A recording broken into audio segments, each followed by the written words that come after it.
ಶಾಂತಿ. ನಾವೆಲ್ಲ ಆತ್ಮರು ಭ್ರೂ ಮಧ್ಯದಲ್ಲಿ ಸ್ಮೃತಿ ಸ್ವರೂಪರಾಗುತ್ತಾ ನಾವೆಲ್ಲ ಆತ್ಮರ ತಂದೆ ಪರಂಪಿತ ಶಿವಬಾಬರವರನ್ನು ಆಹ್ವಾನಿಸುತ್ತಾ ಪ್ರಜಾಪಿತ ಬ್ರಹ್ಮ ಜಗದಂಬಾ ಸರಸ್ವತಿ ಮಮ್ಮಾರವರನ್ನು ಸ್ಮೃತಿ ಮಾಡುತ್ತಾ ಪ್ರತಿದಿನದಂತೆ ಈ ದಿನವೂ ಸಹ ದಿನಾಂಕ 6/5/2024 ಸಾಕಾರವಾಣಿಯ ಈ ಒಂದು ಮುರಳಿ ಚಿಂತನೆಯಲ್ಲಿ ಭಾಗವಹಿಸಿರುವ ನನ್ನೆಲ್ಲ ಸಹೋದರಾತ್ಮರಿಗೆ ಸ್ವಾಗತ ಸುಸ್ವಾಗತ. ಶಿವತಂದೆ ಪ್ರತಿದಿನದಂತೆ ಮುರಳಿಯಲ್ಲಿ ಮಹಾವಾಕ್ಯಗಳನ್ನು ಕೊಟ್ಟಿದ್ದಾರೆ, ಅನೇಕ ವಿಚಾರಗಳನ್ನು ತಿಳಿಸಿದರೆ ಕರ್ಮ ಮತ್ತು ಯೋಗದ ಬ್ಯಾಲೆನ್ಸ್ ಯಾವ ರೀತಿ ಇರಬೇಕು ಅನ್ನೋದನ್ನು ವರದಾನದ ಮೂಲಕ ನಮಗೆ ಅನುಗ್ರಹಿಸಿದರೆ. ಹಾಗಾಗಿ ಈ ದಿನದ ವರದಾನದ ಕುರಿತು ಒಂದಷ್ಟು ಸಂಕ್ಷಿಪ್ತವಾದ ಚಿಂತನೆಯನ್ನು ನಾವು ಮಾಡೋಣ. ಪ್ರತಿದಿನದ ಬಾಬಾರವರ ವರದಾನವೇ ನಮಗೆ ಒಂದು ದಿಕ್ಸೂಚಿ ಅಂತ ನಾವು ತಿಳಿಯೋಣ. ಈ ದಿನದ ವರದಾನವಾಗಿದೆ, ಕರ್ಮ ಮತ್ತು ಯೋಗದ ಬ್ಯಾಲೆನ್ಸ್ ಮೂಲಕ ಕರ್ಮಾತೀತ ಸ್ಥಿತಿಯ ಅನುಭವ ಮಾಡುವಂತಹ ಕರ್ಮ ಬಂಧನ್ ಮುಕ್ತ ಭವ.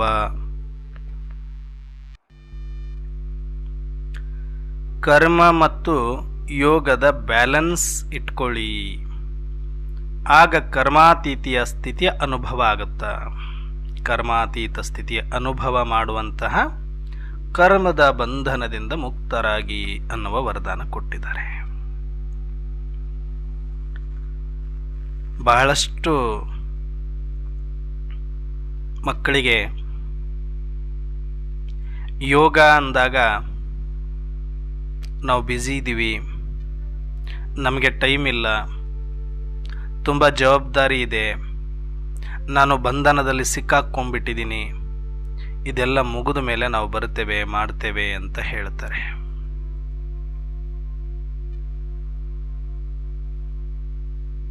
ಆದರೆ ಇದು ಎಲ್ಲ ಯೋಗಗಳ ಥರ ಹಠಯೋಗವಲ್ಲ,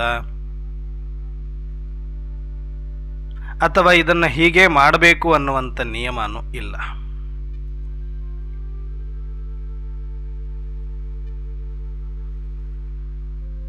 ಕರ್ಮಕ್ಷೇತ್ರದಲ್ಲಿ ಕರ್ಮ ಎಷ್ಟು ಸಹಜನೋ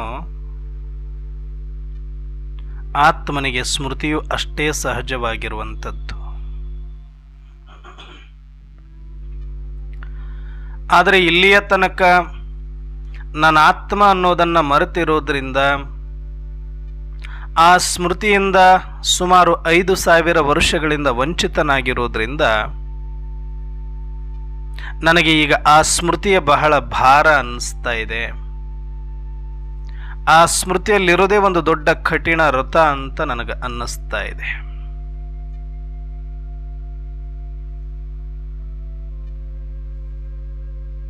ಆದರೆ ಆತ್ಮ ಸ್ಮೃತಿ ಒಂದು ನಾಣ್ಯದ 2 ಮುಖಗಳಿದ್ದಂತೆ. ಒಂದನ್ನು ಬಿಟ್ಟು ಒಂದು ಯಾವತ್ತೂ ಕೂಡ ಇರೋದಿಲ್ಲ. ಆತ್ಮ ಅಂದ್ರೇನೆ ಸ್ಮೃತಿ, ಸ್ಮೃತಿ ಅಂದ್ರೇನೆ ಆತ್ಮ ಇದ್ದೇ ಇರುತ್ತೆ, ಕಾನ್ಸಿಯಸ್. ಆದರೆ ನಾಟಕಕ್ಕಾಗಿ, ನಾಟಕದ ನಿಯಮಕ್ಕೋಸ್ಕರ ಆ ಸ್ಮೃತಿ ಮರ್ಜ್ ಆಗಿರುತ್ತೆ ಅಷ್ಟೇ. ನಾಟಕದ ಸ್ಮೃತಿ ಇದ್ದಾಗ ಆತ್ಮದ ಸ್ಮೃತಿ ಮರ್ಜ್ ಆಗಿರುತ್ತೆ. ಈಗ ಆ ಮರ್ಜ್ ಆಗಿರುವ ಸ್ಮೃತಿಯನ್ನ ಇಮರ್ಜ್ ಮಾಡಿಸ್ಲಿಕ್ಕೆ ಬಾಬಾರವರು ಮತ್ತೆ ಬಂದಿದ್ದಾರೆ.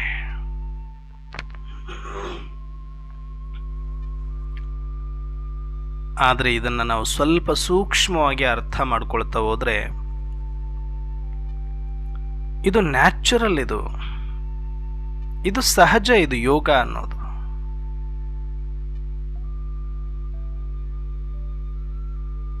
ಒಂದು ತಾಯಿಗೆ ಮಗು ಯಾವತ್ತೂ ಭಾರ ಆಗಿದ್ದೇ ಇಲ್ಲ, ಯಾವತ್ತೂ ಕಷ್ಟ ಆಗಿದ್ದೇ ಇಲ್ಲ.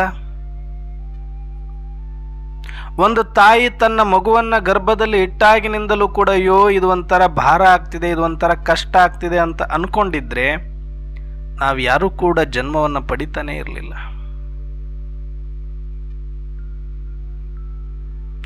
ಎಷ್ಟು ಆ ತಾಯಿಗೆ ಮಗುವಿನ ಮೇಲೆ ಪ್ರೀತಿ ಅಂದ್ರೆ ತನ್ನ ಯಾವುದೇ ಕಷ್ಟಗಳು ಕೂಡ ಆಕೆಗೆ ಅರಿವಿಗೆ ಬರೋದಿಲ್ಲ, ಆಕೆ ಗಣನೆಗೆ ಬರೋದಿಲ್ಲ. ಅಷ್ಟು ತಾದಾತ್ಮ್ಯವನ್ನ, ತನ್ಮಯತೆಯನ್ನ ಆ ಮಗುವಿನೊಂದಿಗೆ ಇಟ್ಕೊಂಡಿರ್ತಾಳೆ.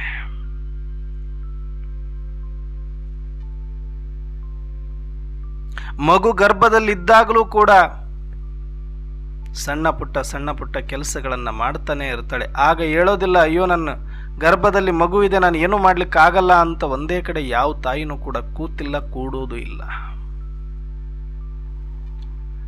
ಮಗುವಿಗೆ ಜನ್ಮ ಕೊಟ್ಟ ನಂತರವೂ ಕೂಡ ತನ್ನ ಅನೇಕ ಕಾರ್ಯಗಳಲ್ಲಿ ತೊಡಗುತ್ತಾಳೆ, ಕರ್ಮಗಳಲ್ಲಿ ತೊಡಗುತ್ತಾಳೆ. ಆ ಮಗು 6 ತಿಂಗಳ 3 ತಿಂಗಳ ದೊಡ್ಡದಾಗ್ತಾ ಬಂದರೂ ಕೂಡ ಆ ಮಗುವನ್ನ ಬೆನ್ನಿಗೆ ಕಟ್ಟಿಕೊಂಡಾದರೂ ಕೂಡ ಕೆಲಸ ಮಾಡೋದನ್ನು ನಾವು ನೋಡ್ತೇವೆ. ಚಿಕ್ಕ ಮಕ್ಕಳಿದ್ದರೆ ಆ ಮಗುವನ್ನ ಬಿಟ್ಟು ನಾನು ಕೆಲಸ ಮಾಡಲಿಕ್ಕೆ ಸಾಧ್ಯ ಅಂತ ಯಾವತ್ತೂ ಅನ್ಕೊಳ್ಳೋದಿಲ್ಲ. ಆ ಮಗುವನ್ನ ಬಿಟ್ಟರೆ ಮಾತ್ರ ನಾನು ಕೆಲಸ ಮಾಡ್ಲಿಕ್ಕೆ ಆಗುತ್ತೆ ಅಂತ ಅನ್ಕೊಳ್ಳೋದಿಲ್ಲ. ಫಸ್ಟ್ ಮಗು ಆಮೇಲೆ ಕೆಲಸ ಅಂತಾಳೆ. ಹಾಗಂತ ಕೆಲಸ ಬಿಡ್ಲಿಕ್ಕಾಗತ್ತಾ ಅಂದ್ರೆ ಇಲ್ಲ, ಮನೆ ಕೆಲಸ ಮಾಡಲೇಬೇಕು, ಕಸ ಹೊಡಿಲೇಬೇಕು, ಬಟ್ಟೆ ತೊಳಿಲೇಬೇಕು, ಅಡಿಗೆ ಮಾಡಲೇಬೇಕು, ಮನೆ ಗುಡಿಸ್ಲೇಬೇಕು. ಏನೆಲ್ಲ ನಿತ್ಯ ಕರ್ಮಗಳಿದೆ, ಮಿನಿಮಮ್ ಕರ್ಮಗಳಿದೆ, ಅವೆಲ್ಲವನ್ನು ಅನಿವಾರ್ಯ ಕರ್ಮಗಳನ್ನು ಆ ತಾಯಿ ಮಾಡಲೇಬೇಕು. ಮಗುವಿನ ನೆಪದಲ್ಲಿ ಅವೆಲ್ಲ ಬಿಟ್ಟು ಕೂಡ್ಲಿಕ್ಕೆ ಆಗೋದಿಲ್ಲ. ಇದು ಜೀವನ ಇದೆ, ಕರ್ಮಕ್ಷೇತ್ರ ಇದೆ. ಆಗ ಆ ತಾಯಿ ಹೇಗೋ ಮಾಡಿಕೊಂಡು ಯುಕ್ತಿಯಿಂದ ಆ ಮಗುವನ್ನ ಸ್ವಲ್ಪ ಮಲಗಿಸಿ ಆದರೂ ಸರಿ, ಆ ಮಗುವನ್ನ ಸ್ವಲ್ಪ ಮುಂದೆ ಕೂಡಿಸ್ಕೊಂಡಾದರೂ ಸರಿ, ಕೆಲವು ಸಲ ಆ ಮಗುವನ್ನ ಎತ್ಕೊಂಡಾದರೂ ಸರಿ, ಇಲ್ಲ ಬೆನ್ನಿಗೆ ಕಟ್ಕೊಂಡಾದರೂ ಸರಿ, ತನ್ನ ದಿನನಿತ್ಯ ಕರ್ಮಗಳನ್ನು ಮಾಡ್ತಾನೆ ಬರ್ತಾಳೆ ಹೊರತಾಗಿ ಆರಂಭದಲ್ಲಿ ಸ್ವಲ್ಪ ಕಷ್ಟ ಅನಿಸಿದ್ರೂ ಕೂಡ ಬರ್ತಾ ಅದು ಸಹಜವಾಗುತ್ತೆ. ಯಾಕೆ ಅಂದರೆ ಆಕೆಗೆ ಆ ಮಗುವಿನ ಮೇಲೆ ಇರುವ ಪ್ರೀತಿ ಆ ಎಲ್ಲ ಕಷ್ಟ ಪರಿಶ್ರಮವನ್ನು ಮರೆಸುತ್ತೆ. ಹಾಗೆ ಇಲ್ಲಿ ನಮಗೆ ಯೋಗ ಸಹಜ ಆಗಬೇಕು ಅಂತಂದ್ರೆ ನಾನು ಆತ್ಮ ಅನ್ನುವ ಸಂಪೂರ್ಣ ವಿಶ್ವಾಸ ಮತ್ತು ನಿಶ್ಚಯ ನನಗೆ ಬರಬೇಕು. ಬರೀ ಆತ್ಮ ಅಂತ ತಿಳ್ಕೊಳ್ಳೋದಲ್ಲ, ನಾನು ಆತ್ಮ ಎಂತವನು, ಯಾರ ಮಗು, ಎಲ್ಲಿಂದ ಬಂದಿದ್ದೀನಿ ಅನ್ನುವ ಆ ಒಂದು ಅಭಿಮಾನ ನಮಗಿರಬೇಕಾಗ್ತದೆ. ನನ್ನ ಶಕ್ತಿಯ, ನನ್ನ ಚೇತನದ, ನನ್ನ ಅಸ್ತಿತ್ವದ, ವ್ಯಕ್ತಿತ್ವದ ಬಗ್ಗೆ ನನಗೆ ಗೌರವ ಇರಬೇಕಾಗ್ತದೆ. ಯಾರು ಆತ್ಮ ಅಂದ್ರೆ ಒಂದು ಬಹಳ ಗೌರವವನ್ನು ಇಟ್ಕೊಂಡಿದ್ದಾರೆ, ಯಾರಿಗೆ ಆತ್ಮ ಅಂದ ತಕ್ಷಣ ರೋಮಾಂಚನ ಆಗುತ್ತೆ, ಯಾರಿಗೆ ತಮ್ಮ ಮೇಲೆ ತಮಗೆ ಆತ್ಮವಿಶ್ವಾಸವಿದೆಯೋ ಅವರು ಆತ್ಮ ಅಂತ ಸ್ಮೃತಿಯ ಜೊತೆಗೆ ಅಲ್ಲಿ ಪರಮಾತ್ಮನೂ ಇದ್ದಾರೆ, ಪರಮಧಾಮನೂ ಇದೆ, ತನ್ನ ಅಸ್ತಿತ್ವ, ವ್ಯಕ್ತಿತ್ವ ಎಲ್ಲವೂ ಕೂಡ ಇರುತ್ತೆ. ಸಕಲ ಸರ್ವಸ್ವವು ಆ ಒಂದು ಸ್ಮೃತಿಯಲ್ಲಿ ಇರುತ್ತೆ. ಹಾಗಾಗಿ ನಾನು ಆತ್ಮ ಅಂತ ನಿಶ್ಚಯ ಬಂದಾಗ ನಾವು ಒಂದು ತಾಯಿ ಮಗುವನ್ನ ಎಷ್ಟು ಬಹಳ ಕಾಳಜಿಯಿಂದ ನೋಡ್ಕೊಳ್ತಾಳೆ, ಹಾಗೆ ಆ ಸ್ಮೃತಿಯ ಮೇಲೆ ಅಷ್ಟು ಪ್ರೀತಿಯ ಅಭಿಮಾನ ನಮಗೆ ಇರಬೇಕು. ಯಾವ ಒಂದು ಸ್ಮೃತಿಯನ್ನ ಪರಮಾತ್ಮ ಶಿವ ತಂದೆ ಬಂದು ನಮಗೆ ಕೊಟ್ಟಿದ್ದಾರೆ, ಮಗು ನಿನ್ನ ಆತ್ಮ, ನೀನು ನನ್ನ ಸಂತಾನ, ನೀನು ನನ್ನ ಮಗು, ನನ್ನ ಮನೆಯಿಂದನೇ ಬಂದಿರೋದು, ನಿನ್ನ ಮನೆ ಪರಮಧಾಮ ಅಂತ ಹೇಳಿದ ಮೇಲೆ ಇದನ್ನು ನೆನಪಿಟ್ಟುಕೊಳ್ಳೋದೇನು ಕಷ್ಟ? ಬರೀ ನೆನಪಿಟ್ಟುಕೊಳ್ಳೋದಷ್ಟೇ. ನೆನಪಿಟ್ಟುಕೊಂಡ್ರೆ ಸಾಕು. ನೀವು ಆತ್ಮ ಅನ್ಕೊಂಡಾಗ ಹಗುರವಾಗಿರ್ತೀರಿ, ಪರಮಾತ್ಮ ಅನ್ಕೊಂಡಾಗ ಧೈರ್ಯವಾಗಿರ್ತೀರಿ, ಪರಮಧಾಮ ಅನ್ಕೊಂಡಾಗ ಶಾಂತವಾಗಿರ್ತೀರಿ. ನಿರ್ಭಯ, ನಿಶ್ಚಿಂತ, ನಿಜಾನಂದದಲ್ಲಿ ಬರ್ತೀರಿ. ಬರೀ ಇಷ್ಟು ನೆನಪಿಟ್ಟುಕೊಳ್ಳೋದಷ್ಟೇ. ಯೋಗ ಅಂದ್ರೆ ಇನ್ನೇನು? ಈ 3 ಮಾತುಗಳನ್ನು ನೆನಪಲ್ಲಿಟ್ಟುಕೊಳ್ಳೋದು ಅಷ್ಟೇ. ನನ್ನ ಆತ್ಮ, ನಾನು ಪರಮಾತ್ಮನ ಮಗು, ನಾನು ಪರಮಧಾಮ ನಿವಾಸಿ, ನಾನು ಚೇತನ, ನಾನು ಅವಿನಾಶಿ ಅಂತ ಆತ್ಮದ ಮೇಲೆ ಅಭಿಮಾನ, ಆತ್ಮದ ಗೌರವ, ಆತ್ಮವಿಶ್ವಾಸ, ಆತ್ಮ ಆನಂದ ಆಗಬೇಕು ಈ ಒಂದು ಸ್ಮೃತಿಯಲ್ಲಿ. ಸ್ವಲ್ಪ ಆರಂಭದಲ್ಲಿ ನೀವು ಈ ಸ್ಮೃತಿಯನ್ನ ಬಹಳ ಪ್ರೀತಿಯಿಂದ ಅನುಭವ ಮಾಡೋಕೆ ಟ್ರೈ ಮಾಡಿ. ಬಹಳ ಪ್ರೀತಿಯಿಂದ ಈ ಒಂದೊಂದು ಸ್ಮೃತಿ ಏನಿದೆ ಅಲ್ವಾ, ನನ್ನ ಆತ್ಮ ಅನ್ಕೊಂಡಾಗ ಈ ಶರೀರದಿಂದ ನಾನು ಭಿನ್ನ, ನಾನು ಲೈಟ್ ಆಗಿದ್ದೇನೆ, ನಾನೊಂದು ಶಕ್ತಿ ಪುಂಜವಾಗಿದ್ದೇನೆ, ನಾನು ಪ್ರಕಾಶವಾಗಿದ್ದೇನೆ, ನಾನು ಅತೀತನಾಗಿದ್ದೇನೆ ಅನ್ನುವ ಒಂದಷ್ಟು ಅನುಭೂತಿಗಳನ್ನು ಮಾಡಿ. ಈ ಸ್ಮೃತಿಯ ಮೇಲೆ ನೀವು ಎಷ್ಟು ಅನುಭವಗಳನ್ನು ಮಾಡ್ತಾ ಹೋಗ್ತೀರಿಯೋ ಅಷ್ಟು ನಿಮ್ಮ ಯೋಗದ ಸ್ಥಿತಿ ಗಟ್ಟಿ ಆಗ್ತಾ ಹೋಗುತ್ತೆ. ಬರೀ ನೆನಪು ಕೊಟ್ಟು ಬಿಟ್ಟಿದ್ದಾರೆ ಈಗ ಬಾಬಾರವರಷ್ಟೇ. ಆ ನೆನಪನ್ನ ಜಾಡು ಹಿಡಿದು ನಾನು ಎಷ್ಟು ಅನುಭವ ಮಾಡ್ತೇನೆ ಅಷ್ಟು ನನ್ನ ಯೋಗದ ಸ್ಥಿತಿ ಗಟ್ಟಿಯಾಗತ್ತೆ. ಅಂದ್ರೆ ಹೇಗೆ? ಈಗ ಹೊಸದಾಗಿ ನೀವು ಜ್ಞಾನಕ್ಕೆ ಬಂದಿದ್ದೀರಿ ಅಂತಾನೆ ಇಟ್ಕೊಳ್ಳಿ. ಯೋಗ ಹೇಗೆ ಮಾಡಬೇಕು ಗೊತ್ತಿಲ್ಲ ಅಂತನ್ನೋರಿಗೆ, ಈ ಶರೀರ ಅಂತೂ ಇದ್ದೇ ಇದೆ, ಸಂಸಾರ ಇದ್ದೇ ಇದೆ, ಶರೀರದ ವ್ಯವಹಾರಗಳು ಇರುತ್ತೆ. ಸ್ವಲ್ಪ ಕೂತ್ಕೊಳ್ಳಿ. ಈ ಶರೀರದ ಒಳಗಡೆ ಈ ಭ್ರುಕುಟಿಯ ಮಧ್ಯೆ ನಾನೊಂದು ಆತ್ಮ ಅಂತ ನನಗೆ ಬಾಬಾರವರು ಸ್ಮೃತಿ ಕೊಟ್ಟಿದ್ದಾರೆ. ಆ ಭ್ರುಕುಟಿಯ ಮಧ್ಯದಲ್ಲಿರುವ ನಾನು ಆತ್ಮ ಅಂತ ಆ ಸ್ಮೃತಿ ಅಂದಾಗ ನೀವು ಭ್ರುಕುಟಿಯ ಮಧ್ಯದಲ್ಲಿ ಬನ್ನಿ. ಶರೀರ ಕೂತಿರುತ್ತೆ, ಸ್ಮೃತಿ ಭ್ರುಕುಟಿಯ ಮಧ್ಯದಲ್ಲಿ ನೀನೊಂದು ಆತ್ಮ ಅಂತ ಹೇಳಿದಾಗ ಆ ಭ್ರುಕುಟಿಯ ಮಧ್ಯದಲ್ಲಿ ಆ ಸ್ಮೃತಿಯ ಜಾಡನ್ನ ಹಿಡಿದು ನೋಡ್ತಾ ಹೋಗಿ. ಆಗ ಮತ್ತೆ ಹೇಳುತ್ತೆ ಆ ಸ್ಮೃತಿ, ನೀನೊಂದು ಬಿಂದು ಆಗಿದೆಯಾ ಅಂತ.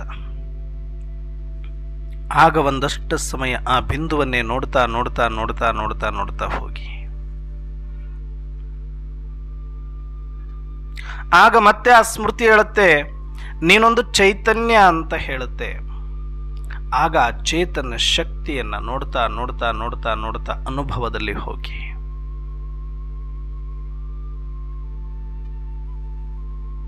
ಆಮೇಲೆ ಆ ಸ್ಮೃತಿ ಹೇಳುತ್ತೆ, ನೀನು ಸದ್ಗುಣವಂತ ಅಂತ. ಆ ಭ್ರುಕುಟಿಯ ಮಧ್ಯದಲ್ಲಿರುವ ಬಿಂದು ಆ ಚೇತನದಲ್ಲಿ ಆ ಸಪ್ತ ಗುಣಗಳನ್ನ ಅನುಭವ ಮಾಡ್ತಾ ಮಾಡ್ತಾ ಮಾಡ್ತಾ ಮಾಡ್ತಾ ಮಾಡ್ತಾ ನಿಂತ್ಕೊಳ್ಳಿ. ಸ್ಮೃತಿಯಿಂದನೇ ಇದು ಕೆಲಸ, ಬೇರೆ ಇಲ್ಲಿ ಏನು ಬೇಕಿಲ್ಲ. ಇಲ್ಲಿ ನೀವೇನು ಎಕ್ಸ್ಟ್ರಾ ಸಂಕಲ್ಪ ಮಾಡೋದು ಬೇಡ. ಸ್ಮೃತಿ ಏನು ಬಾಬಾ ಕೊಟ್ಟಿದ್ದಾರೋ ಆಲ್ರೆಡಿ ಆತ್ಮದ ಸಂಸ್ಕಾರದ ಡಬ್ಬಿಯಲ್ಲಿ ಇರೋದನ್ನೇ ಸ್ಮೃತಿ ಅಂತ ಹೇಳ್ತೀವಿ. ಅವರು ಅದನ್ನ ಈಗ ನೆನಪಿಗೆ ತರಿಸಿದ್ದಾರೆ, ಜಸ್ಟ್ ಅದನ್ನು ಓಪನ್ ಮಾಡಿ ಅಷ್ಟೇ. ನೀವಿಲ್ಲಿ ಸಂಕಲ್ಪ ಮಾಡ್ತಾ ಇದ್ದೀವಿ ಅಂತ ಅನ್ಕೊಳ್ಬೇಡಿ, ಸಂಕಲ್ಪ ಅಲ್ಲ, ಆ ಸ್ಮೃತಿಯ ಒಳಗಡೆಯಿಂದ ಬರ್ತಾ ಇದೆ ಇದೆಲ್ಲನೂ ಕೂಡ. ಆ ಸಂಸ್ಕಾರದ ಡಬ್ಬಿ, ಆತ್ಮದ ಮೂಲ ಸಂಸ್ಕಾರ ಏನಿದೆ, ಅನಾದಿ ಸಂಸ್ಕಾರದ ಡಬ್ಬಿ ಏನಿದೆ, ಅದು ಓಪನ್ ಆಗುತ್ತೆ. ಈ ಸ್ಮೃತಿಯ ಕೀ ಅಂತ ಹೇಳ್ತಾರೆ ನೋಡಿ ಬಾಬಾ. ಈ ಸ್ಮೃತಿಯ ಕೀಯನ್ನು ಜೋಪಾನವಾಗಿ ಕಾಪಾಡಿಕೊಳ್ಳಿ, ಇದನ್ನು ಬಳಸ್ಕೊಳ್ಳಿ ಅಂತ ಹೇಳ್ತಾರೆ. ಹಾಗೆ ಆತ್ಮದ ಮೂಲ ಸಂಸ್ಕಾರ ಏನಿದೆ, ಆ ಸಂಸ್ಕಾರದ ಚಾವಿನೇ ಈ ಸ್ಮೃತಿ. ಜಸ್ಟ್ ಅದನ್ನು ಓಪನ್ ಮಾಡಿದಿರಿ, ಅಲ್ಲಿ ಏನೇನು ಕಾಣಿಸ್ತಾ ಇದೆ ಅದನ್ನು ಅನುಭವ ಮಾಡ್ತೀರಿ. ಈಗ ಉದಾಹರಣೆಗೆ ಒಂದು ನಗ ನಾಣ್ಯಗಳಿಂದ ತುಂಬಿರತಕ್ಕಂಥ, ವಜ್ರ ವೈಡೂರ್ಯಗಳಿಂದ ತುಂಬಿರತಕ್ಕಂಥ ಒಂದು ಬಾಕ್ಸ್ ಚಾವಿ ಹಾಕಿದೆ. ಆ ಚಾವಿಯನ್ನು ಓಪನ್ ಮಾಡಿದ ತಕ್ಷಣನೇ ನೀವಲ್ಲಿ ವೆರೈಟಿ ನೀವು ಸಂಕಲ್ಪ ಮಾಡಬೇಕಾಗಿಲ್ಲ, ಅಯ್ಯೋ ಇದು ಮುತ್ತು ಇದು ರತ್ನ ಅಂತ. ಅಲ್ಲಿ ಏನು ಕಾಣಿಸ್ತಾ ಇದೆ ಆಟೋಮೆಟಿಕ್ ಆಗಿ ನಿಮಗದು ಅನ್ನಿಸ್ತಾ ಹೋಗುತ್ತೆ. ಇಲ್ಲದೆ ಇರೋದನ್ನ ಮಾಡಿದರೆ ಅದು ಸಂಕಲ್ಪ, ಇರೋದನ್ನೇ ಕಾಣಿಸ್ತಾ ಇದೆ ಅಲ್ವಾ. ಸಂಕಲ್ಪ ಏನಕ್ಕೆ ಮಾಡಬೇಕದು? ಅನುಭೂತಿ ಆಗ್ತಾ ಹೋಗಬೇಕು. ಆಮೇಲೆ ಸಂಕಲ್ಪ ಯಾವುದು? ಈ ಪಾತ್ರಕ್ಕಾಗಿ ಸಾಕಾರ ಮತ್ತು ಸೂಕ್ಷ್ಮದ್ದು ನೀವು ಸಂಕಲ್ಪ ಮಾಡಿಕೊಳ್ಬೋದು. ಇದು ಅನಾದಿ, ಮನಸ್ಸಿಗೆ ಗೊತ್ತೇ ಇಲ್ಲ, ಇದು ಬುದ್ಧಿಗೆ ನಿಲ್ಕೋದೇ ಇಲ್ಲ. ಇದೆಲ್ಲ ನಿರಾಕಾರ ಮಾತುಗಳು. ಈ ಚೇತನ ಅನ್ನೋದು, ಅವಿನಾಶಿ ಅನ್ನೋದು, ಸಪ್ತ ಗುಣಗಳನ್ನೋದು, ಪರಮಧಾಮ ಅನ್ನೋದು, ಪರಮಶಾಂತಿ ಅನ್ನೋದು, ಇದು ಮನಸ್ಸಿಗೂ ಬುದ್ಧಿಗೂ ಬೆಟ್ಟಿನೇ ಇಲ್ಲ. ಇವು ಇವು ಯಾವತ್ತೂ ನೋಡೇ ಇಲ್ಲ ಸಂಕಲ್ಪ ಮಾಡಲಿಕ್ಕೆ. ಹಂಗಿದ್ರೆ ಯಾವತ್ತೋ ಒಂದು ದಿನ ಮಾಡ್ತಾ ಇದ್ವು.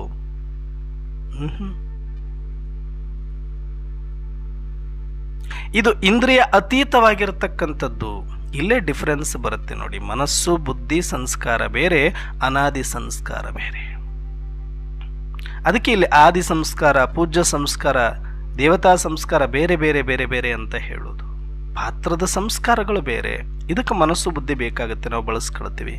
ಆದರೆ ಮೂಲ ಆತ್ಮದ ಸಂಸ್ಕಾರ ಏನಿದೆ, ಅನಾದಿ ಸಂಸ್ಕಾರ ಏನಿದೆ, ಅವಿನಾಶಿ ಸಂಸ್ಕಾರ ಏನಿದೆ, ಅದಕ್ಕೆ ಈ ಮನಬುದ್ಧಿಗಳ ಅವಶ್ಯಕತೆನೂ ಬೀಳುವುದಿಲ್ಲ. ಸುಮ್ಮನೆ ಬಾಬಾರವರು ಏನು ಸ್ಮೃತಿ ಜ್ಞಾನ ಕೊಟ್ಟಿದ್ದಾರೋ ಅದನ್ನು ಇಲ್ಲಿ ಓಪನ್ ಮಾಡ್ಕೊಂತೀರಿ ಬುರುಕುಟಿಯ ಮಧ್ಯದಲ್ಲಿ. ಅಲ್ಲಿ ಓಪನ್ ಮಾಡಿದಾಗ ಬಾಬಾರವರು ಆತ್ಮದ ಬಗ್ಗೆ ಏನೇನು ಹೇಳಿದಾರೋ ಆ ಮತ್ತು ಮೂಲ ಆತ್ಮದ ಸಂಸ್ಕಾರದ ಡಬ್ಬಿಯಲ್ಲಿ ಏನೇನಿದೆಯೋ ಅದು ಅನುಭವ ಆಗ್ತಾ ಆಗ್ತಾ ಆಗ್ತಾ ಹೋಗುತ್ತೆ. ಬಿಂದು ಅಂದರು ಬಿಂದುವಿನ ಅನುಭವ ಆಗ್ತಾ ಹೋಗ್ತಾ ಇದೆ. ಚೇತನ ಅಂದರು ಚೇತನದ ಅನುಭವ ಆಗ್ತಾ ಇದೆ. ಸಪ್ತ ಗುಣಗಳ ಕುಂಚ ನೀನು ಅಂದ್ರು ಆ ಸಪ್ತ ಗುಣಗಳು ಅನುಭವ ಆಗ್ತಾ ಇದೆ. ನೀನೊಂದು ಲೈಟ್ ಅಂದ್ರು ಆ ಲೈಟ್ ಅನುಭವ ಆಗ್ತಾ ಇದೆ. ನೀನೊಂದು ಮೈಟ್ ಅಂತ ಹೇಳಿದ್ರು ಬಾಬಾ, ಅದು ಮೈಟ್ ಅನುಭವ ಆಗ್ತಾ ಇದೆ. ಇದ್ರ ಒಳಗಡೆ ಏನಿದೆಯೋ ಅದನ್ನೇ ಬಾಬಾರವರು ಹೇಳಿದ್ದು. ಅವರು ಹೇಳಿದ್ದೆಲ್ಲವೂ ಕೂಡ ಸ್ಮೃತಿ. ಆ ಸ್ಮೃತಿಯನ್ನ ಇಲ್ಲಿ ನೋಡ್ತಾ ನೋಡ್ತಾ ನೋಡ್ತಾ ಹೋದಾಗ ಒಳಗಡೆ ಆತ್ಮದ ಅನಾದಿ ಸಂಸ್ಕಾರ ಜಾಗೃತ ಆಗ್ತಾ ಇಮರ್ಜ್ ಆಗ್ತಾ ಇಮರ್ಜ್ ಆಗ್ತಾ ಇಮರ್ಜ್ ಆಗ್ತಾ ಅನುಭವ ಆಗ್ತಾ ಹೋಗುತ್ತೆ ನಿಮಗೆ. ಈ ಪ್ರಯೋಗ ಮಾಡಬೇಕು ನಾವು, ಸ್ಮೃತಿಯ ಚಾವಿಯನ್ನ ಬಳಸಬೇಕು. ಅದೇ ಯೋಗ. ಯೋಗ ಅಂದ್ರೆ ಇಲ್ಲದೆ ಇರೋದು ಏನೋ ಮಾಡುವಂಥದ್ದಲ್ಲ. ಆಲ್ರೆಡಿ ನಾನಿದ್ದೀನಿ, ನನ್ನ ಒಳಗಡೆ ಇರೋದನ್ನೇ ನಾನೀಗ ನೆನಪಿಗೆ ತರಿಸ್ಕೊಂಡು ಅನುಭವ ಮಾಡೋದು ಯೋಗ. ಇದು ಬೇಸಿಕ್ ಆಗಿ ಸ್ವಲ್ಪ ಇಷ್ಟು ಮಾಡಬೇಕು ನಾವು ಅಭ್ಯಾಸ. ಬುರುಕುಟಿ ಮಧ್ಯದಲ್ಲೇ ಇರೋದು, ಬಿಂದುವನ್ನೇ ನೋಡೋದು, ಚೇತನವನ್ನೇ ನೋಡೋದು, ಸಪ್ತ ಗುಣಗಳ ಅನುಭೂತಿ ಮಾಡೋದು, ಲೈಟ್ ಮೈಟ್ ಅನುಭವ ಮಾಡೋದು, ಅಶರೀರಿ ಅನುಭವ ಮಾಡೋದು, ಅತೀತ ಅನುಭವ ಮಾಡೋದು, ನ್ಯಾರ ಭಿನ್ನ ಅನುಭವ ಮಾಡೋದು. ಇದು ಮಾಡ್ತಾ ಮಾಡ್ತಾ ಮಾಡ್ತಾ ಮಾಡ್ತಾ ಮಾಡ್ತಾ ಮಾಡ್ತಾ ಮತ್ತೆ ಹೇಳುತ್ತೆ, ಆತ್ಮದ ತಂದೆ ನೀನು ಈ ಲೋಕದವನು ಅಲ್ಲೋ, ನೀನು ಆ ಲೋಕದವನು, ನಿನಗೆ ಯಾರೂ ಇಲ್ಲಿ ಸಂಬಂಧಿಗಳಿಲ್ಲೋ, ನಿನ್ನ ಸಂಬಂಧಿ ಒಬ್ಬ ಪರಮಾತ್ಮ ಅನ್ನುವ ಸ್ಮೃತಿ ಅದರಲ್ಲಿ ಬರುತ್ತೆ. ಯಾಕಂದ್ರೆ ಆತ್ಮಕ್ಕೆ ಈ ಪ್ರಪಂಚ ಗೊತ್ತಿಲ್ಲ, ಈ ಪಾತ್ರ ಗೊತ್ತಿಲ್ಲ. ಆತ್ಮಕ್ಕೆ ಗೊತ್ತಿರೋದು ಪರಮಾತ್ಮ, ಪರಮಧಾಮ್ ಅಷ್ಟೇ.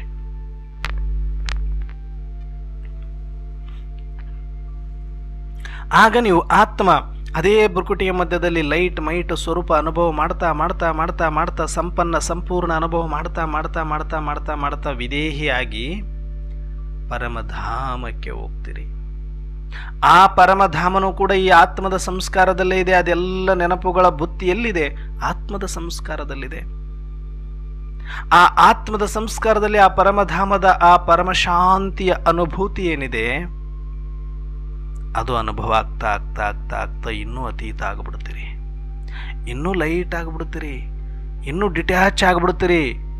ಇನ್ನೂ ನೀವು ಇಲ್ಲಿ ಎಲ್ಲಿ ಇದ್ದೀವಿ ಇಲ್ಲ ಅನ್ನೋದೇ ಗೊತ್ತಾಗಲ್ಲ, ಅಷ್ಟು ಪರವಶ ಆಗಿಬಿಡ್ತೀರಿ, ಅಷ್ಟು ಮಗ್ನ ಆಗಿಬಿಡ್ತೀರಿ. ನೀವು ಅರ್ಧ ಗಂಟೆ ಕೂತ್ಕೊಳ್ಬೇಕು ಯೋಗಕ್ಕಂದ್ರೆ ಸಾಕಾಗಲ್ಲ. ಇದು 1 ಗಂಟೆ 2 ಗಂಟೆ ಆಗೋಗ್ಬಿಡುತ್ತೆ, ನಿಮ್ಗೆ ಗೊತ್ತೇ ಆಗಲ್ಲ. ಇದನ್ನು ಮಾಡಿ ನೋಡಿ, ಒಂದು ಸಲ ಅದರ ಟೇಸ್ಟ್ ನೋಡಿ. ಎಷ್ಟಿದೆ ಅನುಭವ ಮಾಡಲಿಕ್ಕೆ, ಆತ್ಮದೊಳಗಡೆ ಎಷ್ಟಿದೆ ಖಜಾನೆ. ಪರಮಧಾಮದ ಒಂದು ಪರಮ ಶಾಂತಿಯನ್ನು ಎಷ್ಟು ಅನುಭವ ಮಾಡಿದ್ರು, ಎಷ್ಟು ವರ್ಣನೆ ಮಾಡಿದ್ರು ಕಡಿಮೆ. ವೈಕುಂಠ, ಮುಕ್ತಿಧಾಮ ಸುಮ್ಮನೆ ಕರೆದಿಲ್ಲ. ಬ್ರಹ್ಮಾಂಡ, ಬ್ರಹ್ಮ ಮಹಾತತ್ವ, ಪರಮ ಪವಿತ್ರ ಧಾಮ, ನಿರಾಕಾರಿ ಧಾಮ, ಮುಕ್ತಿಧಾಮ, ಶಾಂತಿಧಾಮ, ಪರಮಾತ್ಮನಿರುವ ಸ್ಥಾನ, ಸದಾಕಾಲ ಇದ್ದಿರುವ ಸ್ಥಾನ. ಎಂಥ ಬ್ಯೂಟಿಫುಲ್ ಆಗಿರ್ಬೇಕದು, ಎಷ್ಟು ಸುಂದರವಾಗಿರ್ಬೇಕದು. ಹೋಗಿ ನೋಡಿ ಒಂದ್ಸಲ ಅಲ್ಲಿಗೆ. ಏನು ಖರ್ಚು ಮಾಡೋರಿದ್ದೀರಿ ನೀವು? ಫ್ರೀ, ಬಿನಾ ಖರ್ಚು. 1 ಸೆಕೆಂಡಲ್ಲಿ, ನೋ ಎಫರ್ಟ್, ವಿತೌಟ್ ಪರಿಶ್ರಮ. ಯಾವ ಪರಿಶ್ರಮ ಇಲ್ಲ, ಯಾವ ಖರ್ಚು ಇಲ್ಲ, ಜಸ್ಟ್ ಸ್ಮೃತಿ ಸ್ಥಿತಿ. ಅದಕ್ಕೆ 1 ಸೆಕೆಂಡ್ ಮೇ ಅಂತಾರೆ ಬಾಬಾ. ಇಷ್ಟು ಸರಳ ಇದೆ ಇದು ಯೋಗ. ಆದರೆ ಈ ವಿಧಾನವನ್ನು ನಾವು ತಿಳಿಯದೆ ಸ್ವಲ್ಪ ಆರಂಭದಲ್ಲಿ ಸ್ವಲ್ಪ ಇದಕ್ಕಾಗಿ ಸಮಯ ಕೊಡದಿರ ನಾನು ಮತ್ತೆ ಭಾವನೆಗಳಲ್ಲೇ ಇದ್ದುಕೊಂಡು ಬಾಬರವ್ರ ಮುಂದೆ ಕೂತ್ಕೊಂಡು ಏನೋ ಮಾತಾಡಿಕೊಂಡು ಏನೋ ಹೇಳ್ಕೊಂಡು ಕಷ್ಟ ಸುಖ ಮಾತಾಡಿಕೊಂಡು ಎದ್ದೋಗ್ತಾ ಇರೋದು, ಇದು ಯೋಗ ಯೋಗ ಅಂದ್ಕೊಂಡೇ ಬಂದುಬಿಟ್ಟಿದ್ದೀವಿ ನಾವು. ಮನಸ್ಸಿನ ಜೊತೆನೇ ಮಾತಾಡ್ಕೊಂಡು ಬಂದು ಯೋಗ ಯೋಗ ಅಂತೀವಿ, ಆದರೆ ಆತ್ಮಕ್ಕೆ ರೀಚ್ ಆಗೋದೇ ಇಲ್ಲ. ಅದು ಇಲ್ಲಿ ಅಡ್ಡ ತರಲೇಬೇಡಿ. ಮನಸ್ಸು, ಬುದ್ಧಿ, ಸಂಸ್ಕಾರ, ಈ ಪಾತ್ರ, ಈ ಬಂಧನ, ಈ ಯಾವ ಕರ್ಮ, ಶಬ್ದ, ಸಂಬಂಧ, ಇದು ಯಾವುದೊಂದೂ ಕೂಡ ಉದ್ಯೋಗ ವ್ಯಾಪಾರ ಇಲ್ಲಿರಬಾರ್ದು. ಯೋಗ ಅಂದರೆ ತಿಳ್ಕೊಂಬಿಡಿ, ನಿರಾಕಾರ, ನಿಶಬ್ದ, ಓನ್ಲಿ ಅನುಭವ ಮಾತ್ರ ಅಲ್ಲಿ ಇರುತ್ತೆ, ಇನ್ನೇನು ಇರಲ್ಲ.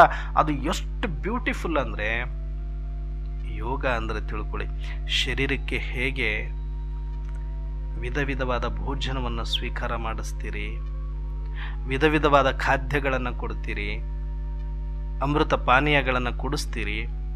ಶರೀರಕ್ಕೆ ಏನು ಬೇಕಾದರೂ ಬೇಡ ಅನ್ಬೋದು, ಆದರೆ ತಿನ್ನೋದು, ಕುಡಿಯೋದು, ರುಚಿಕರವಾಗಿರ್ತಕ್ಕಂಥ ಆಹಾರ ಸೇವನೆ ಮಾಡೋದು ಅಂದರೆ ಎಷ್ಟು ಇಷ್ಟ ಹೇಳಿ. ಎಲ್ಲದಕ್ಕಿಂತ ಇಷ್ಟ ಮಾಡೋದೇ ಇದಕ್ಕೋಸ್ಕರ ಅಂತೀವಿ ನಾವು. ಮತ್ತೆ ಅಷ್ಟು ಇಷ್ಟಪಟ್ಟು ಒಂದೊಂದು ಹೊತ್ತು ಊಟ ನಾವು ಬಿಡಲ್ಲ. ಮೂರು ಸರಿ ಊಟ ಮಾಡ್ತೀವಿ, 4-5 ಸರಿ ನೀರು ಕುಡಿತೀವಿ, ಹಾಲು ಕುಡಿತೀವಿ, ಟೀ ಕುಡಿತೀವಿ, ಕಷಾಯ ಕುಡಿತೀವಿ. ಎಷ್ಟು ವೆರೈಟಿ ಟೇಸ್ಟ್ಗಳನ್ನು ಮಾಡಿಸ್ತೀವಿ. ಯಾಕೆ? ಅದರಲ್ಲಿ ಒಂದೇನೋ ಖುಷಿ ಇದೆ ಅಂತ ತಾನೆ. ಹಾಗೆ ಯೋಗ ಅಂದರೆ ಆತ್ಮಕ್ಕೆ ಭೋಜನ, ಇದು ಆತ್ಮದ ರುಚಿ, ಇದು ಆತ್ಮದ ಅನುಭೂತಿ, ಆತ್ಮದ ಪಾನೀಯ. ಎಷ್ಟು ಟೇಸ್ಟ್ ಅಂದರೆ, ಇದಾದರೂ ಕೂಡ ಒಂದು ಸ್ವಲ್ಪ ಊಟ ಮಾಡಿದ ತಕ್ಷಣ, ಹೊಟ್ಟೆ ತುಂಬಿದ ತಕ್ಷಣ ಸಾಕು ಅಂದ್ಬಿಡ್ತೀವಿ. ಕೆಲವೊಂದು ಇಷ್ಟ ಆಗಿಲ್ಲ ಅಂದರೆ ಇದು ಬೇಡ ಅಂತೀವಿ. ಆತ್ಮದ ವಿಚಾರದಲ್ಲಿ ಹಂಗಿಲ್ಲ. ಒಂದು ಸಲ ನೀವು ಹೋಗುವ ಪ್ರಯತ್ನ ಮಾಡಿ, ಬೃಕುಟಿಯ ಮಧ್ಯದಲ್ಲಿ ನಿರಾಕಾರವಾಗಿ ಕೂತ್ಕೊಳ್ಳಿ. ಬಾಬಾ ಕೊಟ್ಟಿರುವ ಸ್ಮೃತಿಯ ಜಾಡನ್ನು ಹಿಡ್ಕೊಂಡು ಒಂದೊಂದು ವೆರೈಟಿ ಅನುಭವ ಮಾಡ್ತಾ ಹೋಗಿ. ಏನು ಟೇಸ್ಟ್ ಇದೆ ಅದರಲ್ಲಿ ಅಂದರೆ, ಆಹಾ! ಪ್ರಪಂಚವನ್ನೇ ಮರೆತೋಗ್ಬಿಟ್ಟಿರ್ತೀರಿ ನೀವು, ಶರೀರವನ್ನು ಮರೆತೋಗ್ಬಿಟ್ಟಿರ್ತೀರಿ. 1 ಗಂಟೆ ನೀವು ಕೂಡಕ್ಕಾಗಲ್ಲ, 5 ನಿಮಿಷ ಅನ್ನೋರು ಕೂಡ 1 ಗಂಟೆ 2 ಗಂಟೆ ಕೂತ್ಕೊಳ್ತೀರಿ, ನಿಮ್ಮ ಶರೀರ ಅಲ್ಲುಗಾಡೋದಿಲ್ಲ.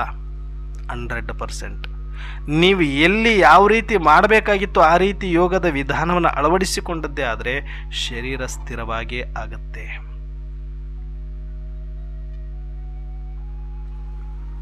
ನಾವು ಮಾಡಬೇಕಾಗಿರುವ ವಿಧಾನ ಸರಿಯಾಗಿ ಅಳವಡಿಸಿಕೊಂಡಿಲ್ಲ ಅಂತಂದರೆ ನಮಗೆ ಅನುಭವ ಆಗೋದಿಲ್ಲ.